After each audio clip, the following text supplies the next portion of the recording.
Hello and welcome to more Marvel Character Talk. This is Johnny. Today we're going to take a look through the Incredible Hulk number 3. The first one where he quotes flies, Hulk by jumping. The second, Green Hulk, and the third Hulk all together. Let's take a look here. Number 3.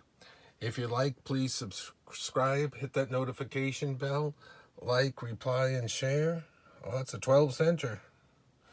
This is the Hulk's first series. It was only 6 issues long, but it was bi-monthly, so it lasted just about a year from it when it debuted. Look, nothing can stop him now. He can fly. There's Rick Jones he's holding. I can't control him anymore. The Hulk has gone berserk. See the Hulk banished to outer space, trapped by the Ringmaster, and other thrills with the most exciting original character in comics. So this one's going to have 2 main stories, and then a short recap of his origin. This cover, of course, is by Jack Kirby, as is the inside. Let's take a look here. Here's the date. This is by Stan Lee and Jack Kirby. See, the credits are still just the little signature type. I'm not going to read it word for word. We're going to take a look at it page by page. It's kind of neat. They got him on this underground base, and they show him it sticks under a lake there. We're going to trap. Banner tries to control himself. There they're showing, putting him in there. Changes to the Hulk. So Rick Jones is one of the biggest characters from the 1960s that wasn't a superhero, a continuing character that's not in the MCU yet. There's Thunderbolt Ross. Of course, he's in the MCU. It's very much like a monster fantasy book right now still. Look at him. He's going to bust out.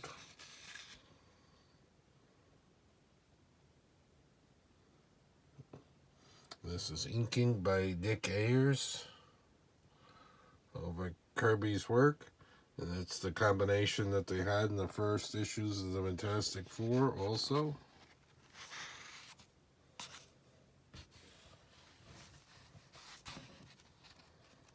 Look how cool that looks.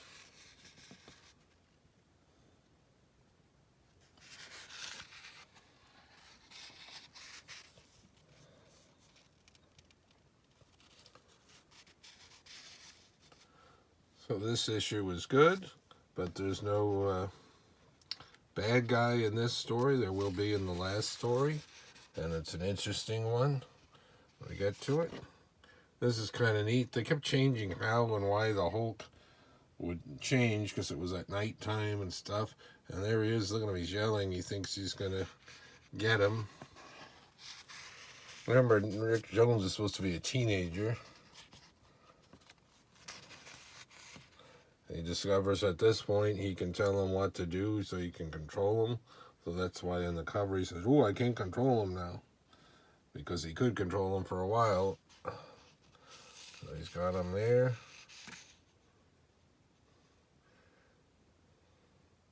He goes to sleep and the Hulk wanders off, attacking, so he's got to tell him what to do again.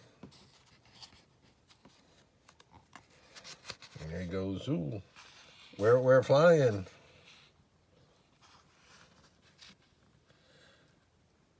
Propelled by the most powerful muscles of any living thing on Earth. So they got him back in his little cubicle. They're worried, so that's the end of that story. They got this brief telling of the origin again, even though it's only 2 issues later.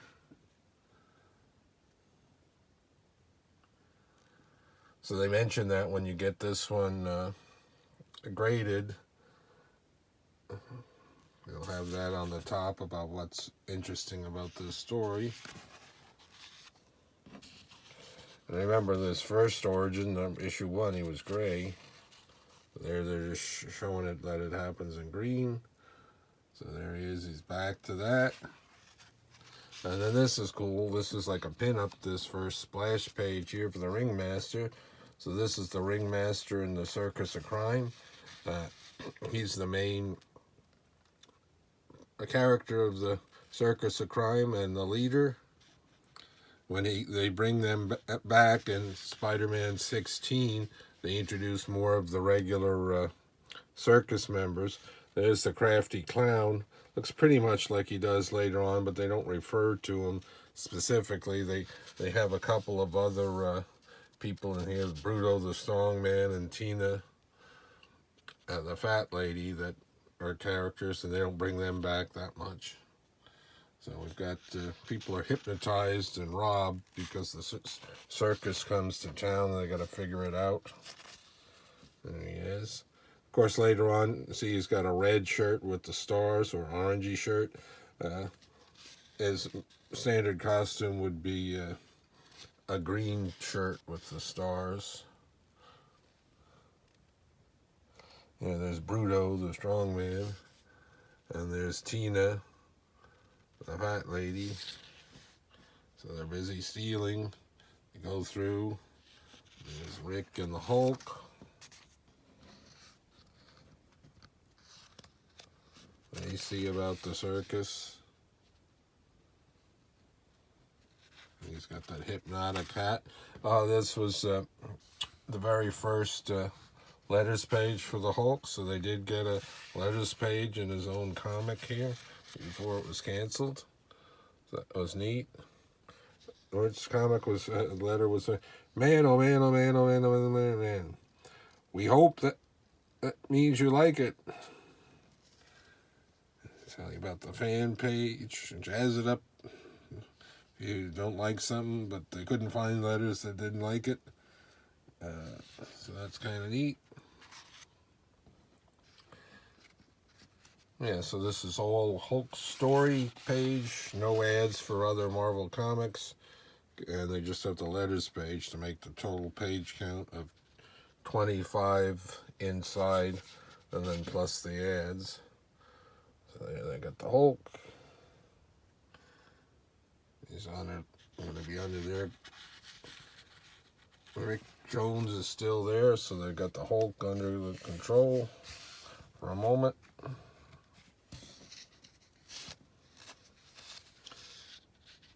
Then he breaks out. That's cool. It was like when Kirby does like elephants or lions or whatever. Draws them neat. He's got to try to slip away because he can't control him. Look at him, he's like a monster. Very much like a Frankenstein type.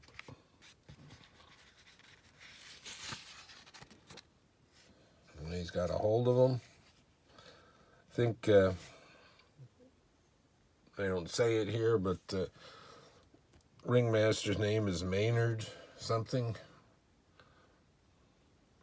There he is. He's going to fly away. And see, he's still wearing part of a shirt like he did, because they'll finally get away from that where it's just ragged pants. There's Thunderbolt. I swear it. I swear it. So we've got here, Amazing Saga comes to an end. Dawn's coming up. That's it. That's it. There you go, a look through Hulk, a very early Stan Lee and Jack Kirby classic. Hope you enjoyed it. Until next time, more Marvel character talk. Thanks for watching.